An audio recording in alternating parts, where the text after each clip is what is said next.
My wife has been peeking at me from around corners and behind furniture. It's gone from weird to terrifying. My wife Lynn and I have been together for 6 years and married for 11 months. Our entire history together has been very normal, and never once have I noticed any weird behaviors or red flags. I can't stress enough how out of character this whole thing is for her. Lynn is very kind, intelligent, and thoughtful. She's always been the no-nonsense type of person. Being childish or trying to scare me is not something she'd normally do. She doesn't even like watching horror movies. When we first started dating, she agreed to watch The Shining with me because she knew how much I loved horror.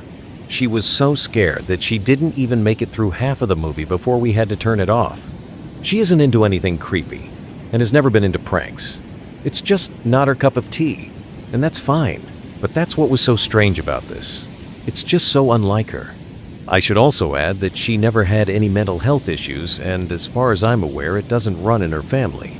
I know some people are able to hide their mental health problems, but in the 6 years we've been together, I think I'd have seen some sort of sign. 2 months ago, I was in the kitchen making myself some coffee before work. I was running a bit late that morning and knew I wouldn't be able to make it to Dunkin' Donuts for my usual morning fix. I took a sip of my coffee as I hurried down the hall towards the front door, when I happened to notice Lynn peeking at me from around the corner ahead of me. I could only see her eyes and a strand of her long dark hair hanging against the wall. The rest of her body was concealed behind the corner. I nearly spilled my coffee when I saw her.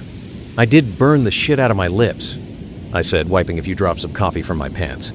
She immediately popped out of view like a little kid that had been caught. I heard her scurry off towards the living room, and by the time I got to the front door, she was out of sight. It was really weird, and just totally out of character for her, like I said, but I also found it kind of funny that she was being more playful and a little less serious. I shouted that I loved her, and called her a weirdo. As I shut the door behind me, I heard her laughing. Her behavior was a bit odd, but it certainly wasn't something to call a priest over. I forgot about it by lunch, and by the time I got home, she was her normal self. I didn't bring it up, and neither did she, and life went on. The next incident happened 3 days later. It was around 2 a.m., and I had woken up to get a drink. I was standing at the kitchen island, jug of Oj in hand, when I felt a strong feeling that I was being watched. For whatever reason, I looked down at the floor and saw my wife's smiling face staring back. She was peeking at me from the other side of the island, staring up at me with wide, unblinking eyes and grinning like the Cheshire Cat. I screamed, I'll admit it. Not out of irritation, but fear. For some reason, at that moment, I was scared. At the sound of my scream, Lynn scuttled backwards out of my view, her hands and feet smacking the tile floor as she hurried out of the kitchen on all fours. I didn't run after her, or even yell after her. I just stood there, frozen in shock, wondering what fuck had possessed her to do that. It took me a little longer than I'd like to admit to go back upstairs, but I eventually did. When I got to our bedroom, Lynn was lying on her side, asleep, or at least pretending to be. I stood there for a while, watching her breathing to be sure she really was asleep. I had the feeling she might jump out at me the moment I got into bed, but she didn't. I climbed into bed, and she didn't even move. Her breathing was soft and deep, and I was starting to wonder if I'd dreamt the whole thing. The next morning, I waited for her to come down for coffee, and after handing her a mug and kissing her cheek, I decided to ask her about it. I asked, keeping my tone light so I didn't offend or embarrass her. She frowned over her cup of coffee, shaking her head like she had no clue what I was referring to. "You were peeking at me again," I said, pointing to the spot on the floor by the kitchen island. She followed my gaze, and when she looked back at me, she burst out laughing. She laughed so hard that I couldn't help but join her, I said. She giggled and set her cup on the counter and wrapped her arms around my neck. "You creep me out all the time," she teased. We said our goodbyes and left for work. As I drove, I kept thinking about how creepy it had been seeing her grinning at me from behind the island like that. The sounds her hands made on the floor as she crawled away. I told myself she was just trying to be silly, just trying to join me in my love of all things horror. It's not like I was afraid of her, but it still didn't sit right with me. I started seeing her peeking at me more and more. Sometimes she'd be peeking out from behind the couch or living room curtains. Once she even managed to get inside her grandmother's old trunk that sits at the foot of our bed. I might not have even known she was there at all had the trunk's old hinges not given her away. She'd had the lid propped up just enough so that only half of her face peeked through. She'd been grinning like an excited toddler. It was unnerving. I didn't even know what to say to her. All I could do was stare. When I finally found my voice, I asked her why on earth was she doing this. She didn't answer, but she had slowly closed the lid, shutting herself inside the trunk. I just walked away, feeling disturbed. I didn't understand why she was doing it, but it clearly made her happy. I just hoped she would tire of the game quickly. Lynn didn't peek at me for the next 2 weeks. I started to think she was done with her weird prank, and I was relieved. We were watching a show on Netflix one night, and I jokingly said that I hadn't seen her peeking at me lately, and that she must have given up on her spy game. I didn't say anything, but I wondered whether or not she was joking. For the next few days, I couldn't stop thinking about what she'd said.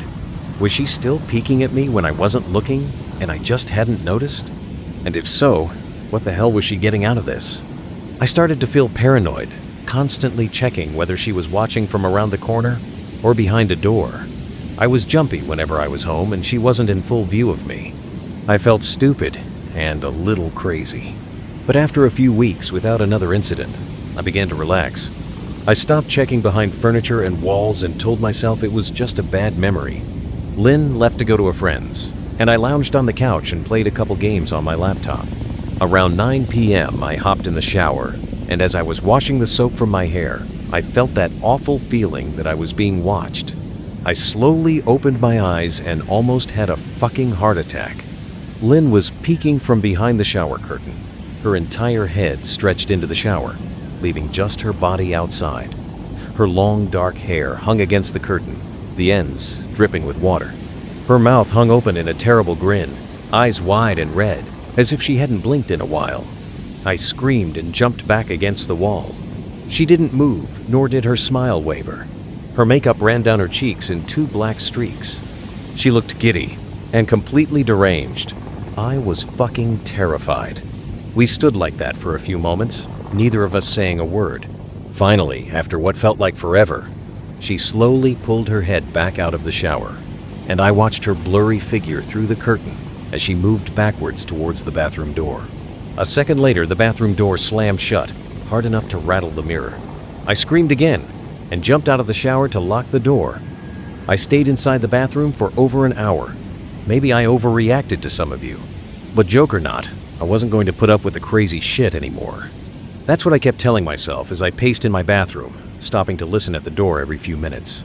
Suddenly, I heard a muffled sound, and I pressed my ear against the bathroom door, straining to listen.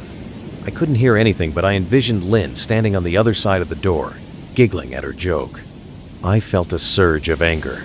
I was beyond pissed at being made to feel scared in my own house and made to hide in the bathroom for an hour. All for what? Some joke? If it was a joke, it was an awful one. I snapped. I waited for her to apologize or to call me a jerk. But instead, I heard a faint moan, so quiet I wondered if I heard it at all, and then complete silence. I called out, not able to even hide the shakiness in my voice. I got no response, just my own heavy breathing. I yelled, pounding my fist on the door. I waited for her to cuss me out, something I would expect from me talking to her like that. I never screamed at her before, but there was nothing, just the occasional drip from the shower head. I won't deny that I was scared, too afraid to open the damn door and face my own wife. I waited another 30 minutes or so, which feels like a fucking lifetime when you're scared. Finally, I decided I wasn't going to spend the night hiding in my bathroom, so I got down on my knees and peered under the door. I almost expected to see her face peeking back at me, but thankfully I didn't. I could see straight down the hallway to the top of the stairs, but no Lynn. I didn't know if I should be happy about that or not. I looked for a few minutes, waiting to see her head pop up over the top step, but it never came. I stood up, my hand hovering over the door, and mentally prepared myself to open it. I slowly turned the lock with shaky fingers and was about to yank it open when I heard a sound that still makes me feel nauseous when I think about it. A moan, louder than before, but this time I was able to tell just where it was coming from. I turned my head to the closet door as if in slow motion and locked eyes with my wife, who was peeking out at me from the slight gap. Her eyes were still wide as ever, and her mouth was hanging open in the most grotesque, gaping smile I'd ever seen. I didn't even scream. I was too scared for even that. Her hands were clasped to her chest, body trembling with sheer delight, as if she could barely contain her excitement. A short, raspy moan bubbled up from her throat, deep and raw, sending a shiver through my entire body. Somehow, I found the ability to pull the bathroom door open and ran as fast as I could all the way down the steps, snagging my keys and phone from the table in the living room before running outside to my car. I could hear her shrill laughter behind me, but I didn't hear her getting closer. I didn't bother shutting the front door. I drove away from the house faster than I legally should have, shivering the entire time, either from fear or the cold. Maybe a little of both. I hadn't grabbed a coat or even a pair of shoes. I was still in my boxers, and my hair was still damp. I drove straight to my brother Chris's house about 40 minutes away, ignoring any and every call and text I got. I didn't check my phone until I was safely parked in my brother's driveway. I threw my phone at the dash in a rage, furious at her nonchalant attitude. My brother and his wife were surprised to see me, especially dressed in just a pair of boxers, but told me to stay as long as I needed. Chris lent me some clothes and asked me what happened. I told him Lynn and I had a fight, but didn't get into the details. I didn't want him to think I was overreacting, leaving my wife over a prank, even if it was a strange one. I mean, hadn't I encouraged her for years to lighten up instead of being so serious all the time? I had wanted her to relax and loosen up, but this was definitely not what I'd had in mind. I tried to sleep on their sofa, but my brain wouldn't let me sleep. Every time I closed my eyes, I saw Lynn's face staring at me from inside the closet. Knowing she'd been in there with me the entire time made my skin crawl. She'd never left the fucking bathroom at all. Instead, she slipped inside the closet and slammed the bathroom door shut to fool me. The mere thought of going back home gave me anxiety. I tossed and turned, unable to sleep. Chris ended up giving me a sleeping pill, so I was able to get a little rest. My sleep was filled with terrible dreams, all of Lynn's smiling face. I woke up just as the sun started to rise. My sore body ached from the sofa, and I felt drained. I knew I'd have to call Lynn at some point, but I didn't know what to say to her. I wouldn't be going home unless she gave me her word she'd never do anymore, creepy shit. I just wanted my wife back. Her normal, serious self never looked so good to me. I was contemplating calling her and telling her that when that familiar feeling came over me, I was being watched. I was staring at the ceiling, my heart in my throat. I didn't want to look away, but the longer I ignored the feeling, the worse it got. My eyes drifted away from the ceiling almost on their own. Her face was pressed up against the window beside the couch, staring down at me with that same gaping smile. Drool dribbled down her lips, leaving 2 long streaks down the glass. I didn't know how long she'd been there, but something told me she'd been there quite a while, possibly all night. I didn't bother screaming, though I was afraid anger trumped any fear I felt at that moment. I jumped up from the couch and pounded my palm against the glass. "Lynn, are you crazy? What the hell is wrong with you?" I shouted. She didn't move, and her ghastly expression never changed. If anything, her smile only grew, as if she had never been more elated. I could hear Chris and his wife moving around upstairs. As if Lynn could hear them from her place outside, her head twitched slightly in their direction, and she began to close her mouth slowly. Chris called my name from upstairs, obviously concerned. I turned to see him and his wife Rebecca hurrying down the steps. When I turned back to the window, Lynn was gone. The only sign she'd been there at all was the 2 streaks of drool still dripping down the glass. I tried explaining to Chris and Rebecca about waking up to see Lynn watching me through their window. They were skeptical. Who wouldn't be? Chris and I went outside to the spot in front of the window, but there were no footprints in the dirt, just a slight indent. Animal probably, Chris guessed, and I didn't argue. He and Rebecca assumed I dreamt the entire episode, but they didn't understand, and I was too tired to explain it to them. I called out of work that day and turned my cell off. I didn't want to face Lynn. Just talking to her was too much for me at that point. I really started to believe something was irreversibly wrong with her, that no matter what promises she made, we'd never be the same again. The thought saddened me to my core. I cried most of the morning. By noon, I figured I was ready to confront her, give her one last chance to explain herself. I could at least give her that after 6 years I told myself. I turned my phone on and saw the dozens of texts she'd sent, all from a seemingly concerned wife. And more of the same. All texts telling me she loved me, and she wanted me home. Not a damn one addressing the crazy shit she pulled. Like she hadn't been acting like a character from a Stephen King book. Even her texts were different. She normally texted novels just to tell me to pick up a loaf of bread. You'd think she'd have more to say to me after her bizarre shenanigans. I know, it probably seems childish to some of you who are miles away from this situation. Then I think you'd find my reaction was warranted. I ended up staying with Chris and Rebecca for another night. I didn't wake up yesterday until afternoon, and thankfully I didn't see Lynn's face watching me through the window. I don't want to pry, because it's not my place, Rebecca asked. She'd made us both a sandwich for lunch, and I knew she wanted to breach the subject without seeming to be nosy. I don't know, I said, choosing my words carefully. I still wasn't ready for her or Chris to know the full extent of the batshit craziness I had been dealing with. People change, Ben, but she's still the same woman you married. Maybe you both just need to talk through your issues, she said, ever the peacemaker. I think it's beyond that now. I don't think talking would help, I said. The words stung in my heart. I missed and loved my wife, but how could I live with someone like that? Living in constant fear didn't sound too appealing. Lynn loves you, she said. I said, well, she certainly seemed like it to me. I've never seen her so upset, Rebecca said, shaking her head sadly. It took a full minute for her words to really sink in, and when they did, I felt dread worming its way through my skin. Wait, what do you mean? You saw her? I asked, my mouth suddenly dry. Rebecca nodded casually as if that fact wasn't nightmare fuel. Maybe for her it wasn't, she said, cleaning the plates from the table. I didn't see her car, though. Pourquoi? What did she say? I asked, sweat starting to break out on my forehead. I began looking around, examining corners as though a predator lurked behind them. Number. She just asked if you were awake yet, and I said that you weren't. I asked if she wanted me to wake you, but she said no. She said as she washed the dishes. That's all? I asked. Number. She looked awful, though, like she hadn't slept in days. I got up from the table and thanked Rebecca for lunch. I felt a little bit better at the knowledge that at least she hadn't come inside. Still, I needed to double-check that the doors were locked. I sat for a while trying to figure out what to do next.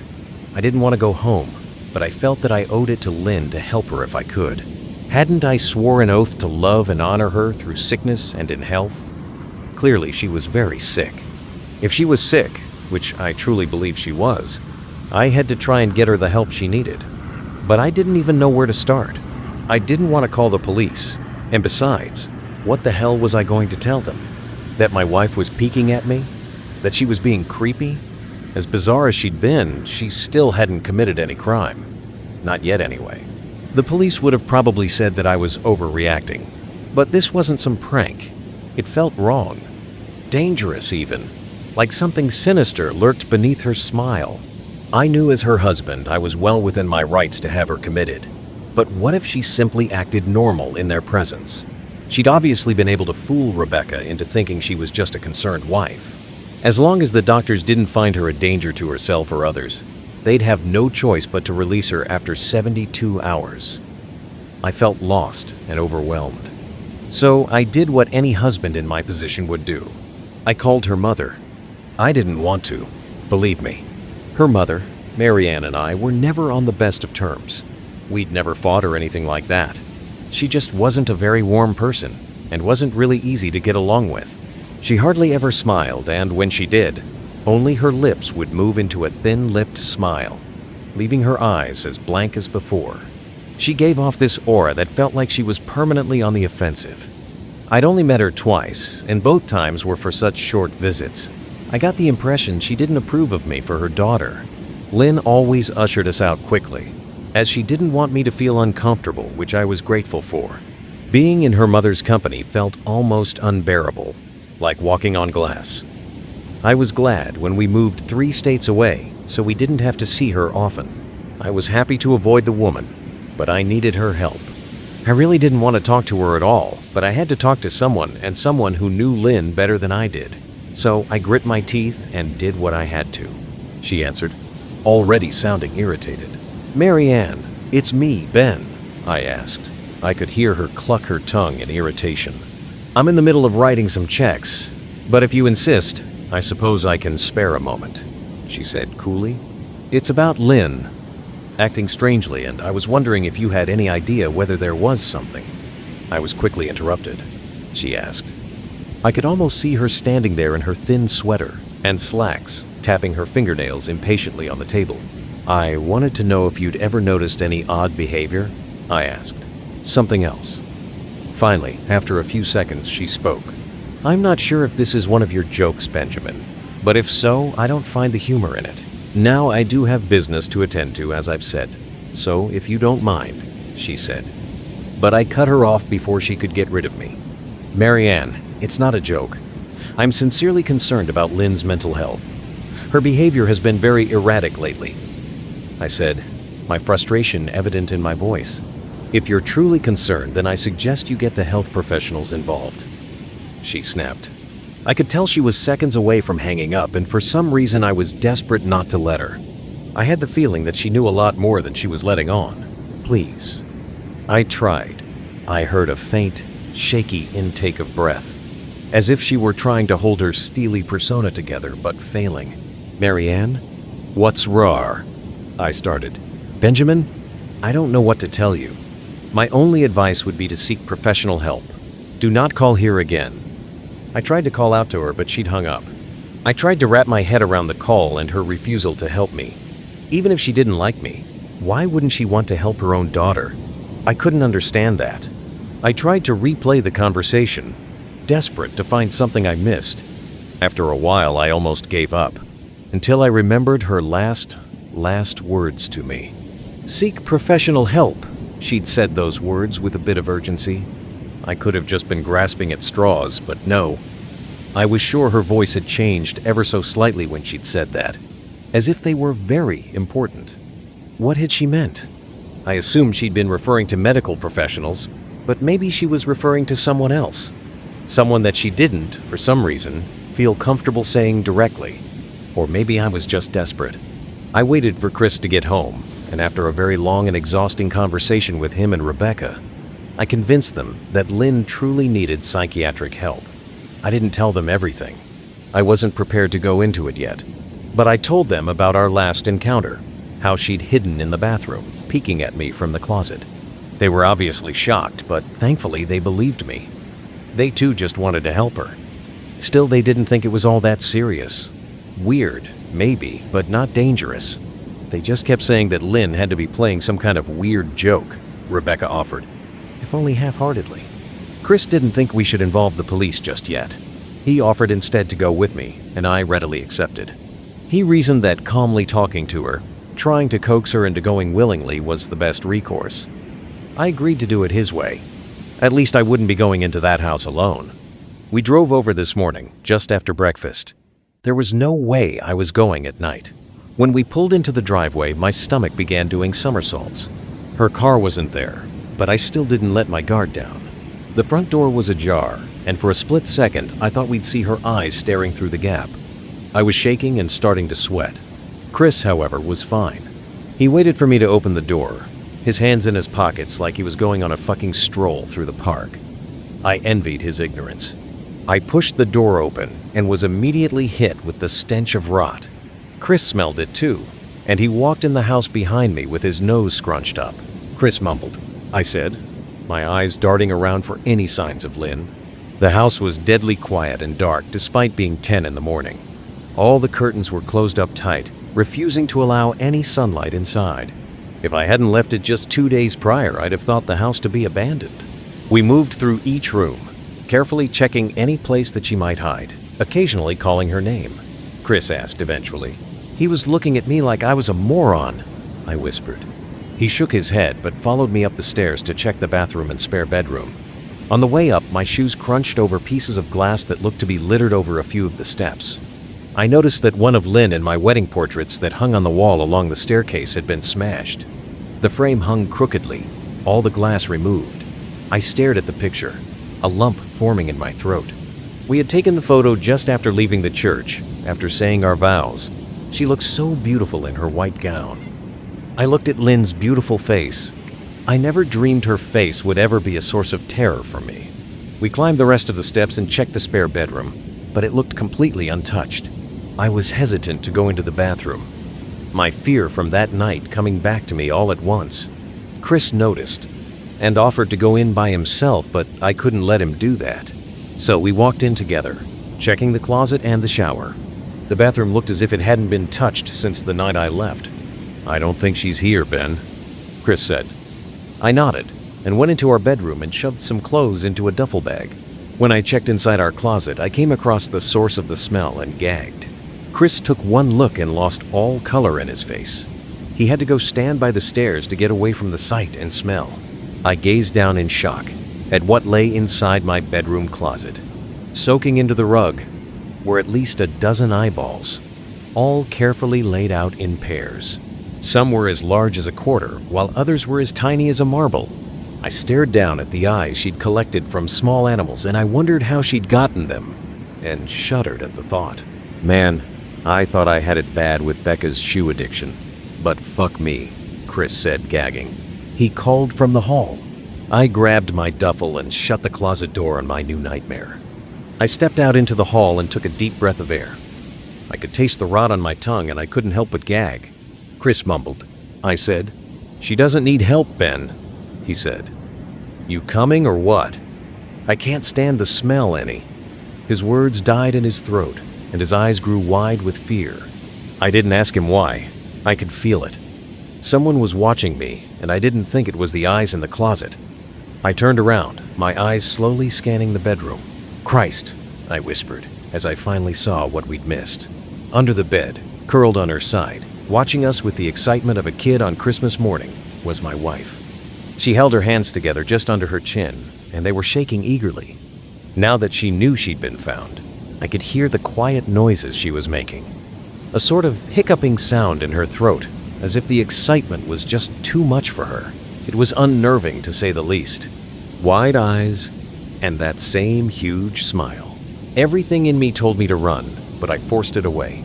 This was my wife. No matter how twisted, she was still the woman I married. I had to help her. "Lynn," I said softly. She didn't respond, but her head bobbed back and forth in two quick little movements, as if she were nodding. "Baby, I just want to help, okay? Can you?" I asked. I had taken a single step forward, approaching her like some kind of dangerous animal. I said softly, taking another step closer. She let a tiny moan escape her wide-open mouth, and I had to resist the urge to run. Her shoulders were starting to quiver, and her eyes grew as large as saucers. I crouched down so I could see her better, and immediately saw the blood. Her hands were covered in it.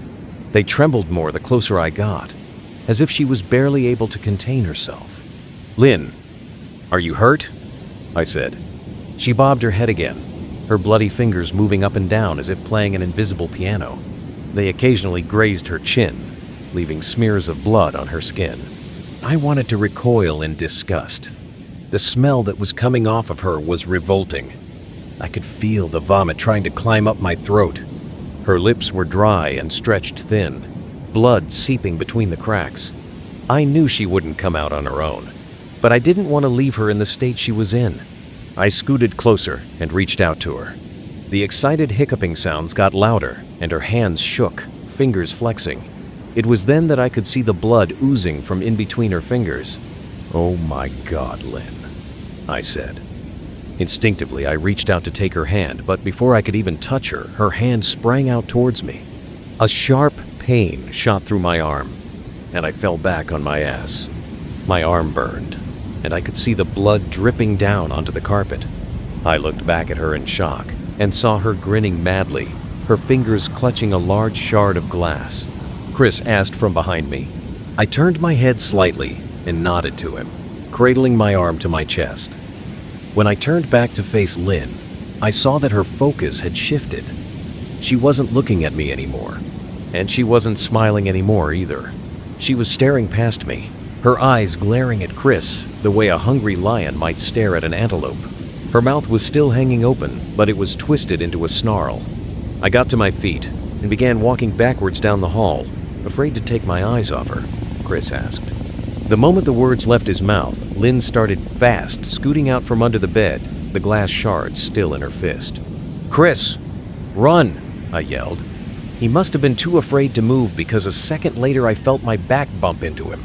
He was still standing at the top of the stairs, staring at the horror that was my wife. Lynn had crawled completely out from under the bed and stood in the bedroom doorway, her face twisted in rage. Her whole body was visibly tense. Blood ran down her fingers and onto the floor.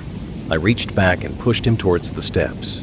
"Move your ass, Chris," I said as quietly but firmly as I could. Lynn bobbed her head in fast, sharp motions and began to grin, stretching her mouth open wider and wider so that her chin seemed to touch her chest. I heard Chris mutter a prayer, and then he was running down the stairs. I stood at the top of the steps, stuck between the love for a woman who clearly needed serious help and self-preservation. I said, choking back tears. Her eyes focused on me once again as she slowly lifted the glass, holding it out in front of her. And then she started sprinting towards me, grinning with utter excitement. Thankfully, my body took over and I flew down the stairs, skipping 2 or 3 at a time. I made it to the front door before I felt her leap onto my back, wrapping her arms around my neck, her open mouth next to my ear so that I could hear those terrible hiccuping sounds up close. I shook her off me, knocking her to the floor. I felt a searing pain in my back as she went, but I tore open the front door and bolted to my car. Chris was standing in the front yard, talking on the phone with the police. I didn't say a word. I just ran to my car and jumped in. Chris took the hint and followed me. Still on the line, with 9/11, I watched the rearview mirror, sure I'd see her there, running after us. But I never did. I went straight to the ER and got 11 stitches in my arm and 3 on my back. The police asked a lot of questions and went back to the house to do a search, but of course, Lynn wasn't there. They advised me to stay with a friend or relative for a while and to file a restraining order as soon as I could, but none of those things would matter. Somehow, I just knew.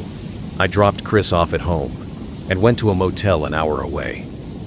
I wanted to put as much distance between me and Lynn as I could. This is where I've been for the last 4 hours. I thought maybe the police would find her. Maybe they'd get her the help she desperately needs. But now I don't think so. Because 40 minutes ago I got a text from an unknown number and a picture attached. The picture was dark and grainy, but I instantly knew what it was. There was no mistaking my wife's eye. I started typing this out immediately after. I don't know what to do. I'm alone and scared, and I can't help but feel that I'm being watched.